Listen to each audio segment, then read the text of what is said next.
Right, what's good, y'all? It's your boy, Carltino Jamal, in the building. And naturally, I wanted to tell you about a dream I had because Halloween's coming up and everyone's so prepared for it.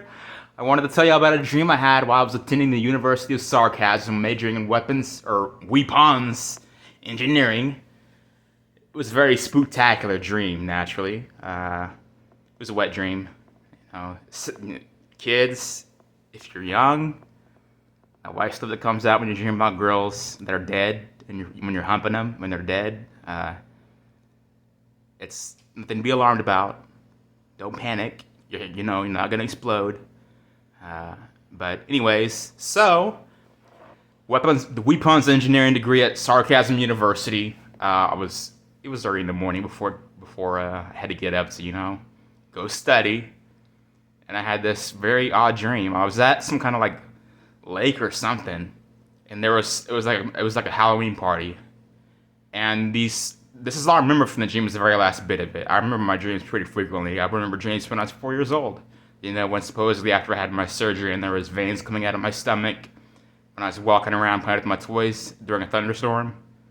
But anyways, so the dream was, I'm walking around on this track at a lake somewhere, and these people were like, "You wore her face better than I could have." So they're like literally in the dream, they were like cutting off people's skin and wearing it.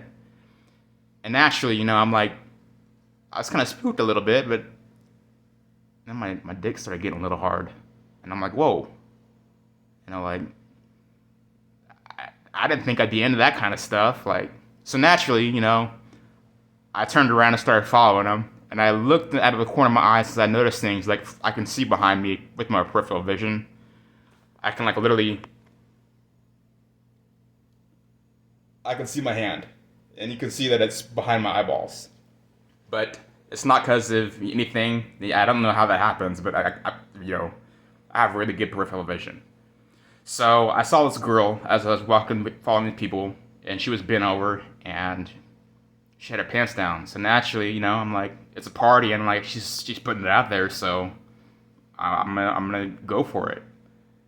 Like I've only had sex with one woman in my life. Very lovely woman, very generous, very kind. And so I started going at it loggy style, and I went to pull her head up, like kind of by her neck, like there was like water on the ground. It was like flooded. I'm hitting it, and and then like I realized that her throat was slit open and she was dead. And so I was too late, and I busted inside of her naturally. And for those of you who don't know, that's what happens when you have a wet dream. And so I'm like, oh fuck, now I gotta dispose of the body because I just nutted inside of a dead girl, and they're gonna think that I killed her. And that's when I woke up, and it was very embarrassing because I had dorm mates in the same room as me, and I kind of played it off and went to the bathroom and took a shower, changed clothes. I was stunting on some motherfuckers in there, bro, at that school. And then I picked up my dictionary. I love reading the dictionary, and started searching for some stuff over. I think it's called a nave. Yeah, it's a nave. It's a Masonic building that resembles a spark plug. That's built in the 1500s. It was a church built as a villa, which is like a really long building, and it resembled a spark plug that would go into a car. And so I started thinking about the Egyptian pyramids. I'm like, whoa, the Egyptian pyramids. What sort of things started flashing? Like my brain runs fast, bro. I'm the one that you heard about. Anyways, I avoid words. And so that was my spooktacular dream. I think it was around October that I had that dream. So it kind of like, they say that, one guy told me, he said, your body's made of 90% water, and during a full moon, everyone goes crazy, right? What does the moon do to the tides? It pulls on the water and like literally makes waves. And our bodies are 90% water.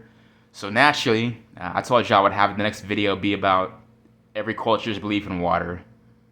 And I kind of give y'all a sex ed talk over psychopathic killers who have dreams about fucking dead girls.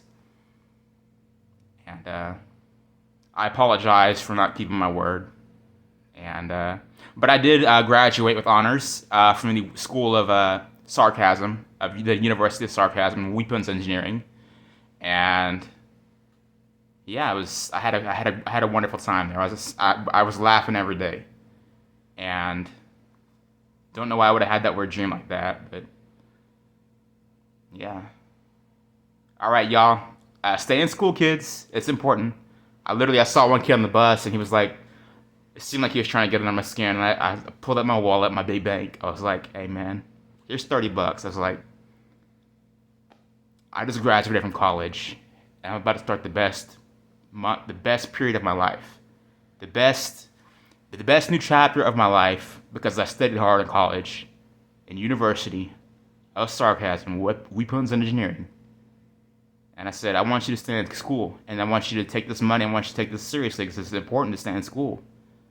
And I handed him $30, and he said, thank you, sir. In the bus, drove by, and there was a guy he had a golf club in his hand, and he was kind of, I think he was disabled. He might have been going golfing, like, I don't know why you'd have one golf club while you're going golfing, but, Hey, but funny story about that. I went golfing one time, right? These people own a golf course, and I had never golfed in my life, actual 18-hole course, and I literally had the best golf in that, and they had their own golf course. They're these people's kids, and I beat them in golf the first game. Yeah, how cool is that? Your boy got some talent on some hidden abilities. Don't ever tell me to take it easy again. And if you keep sniffing your fucking nose at me, you better not turn your back on me.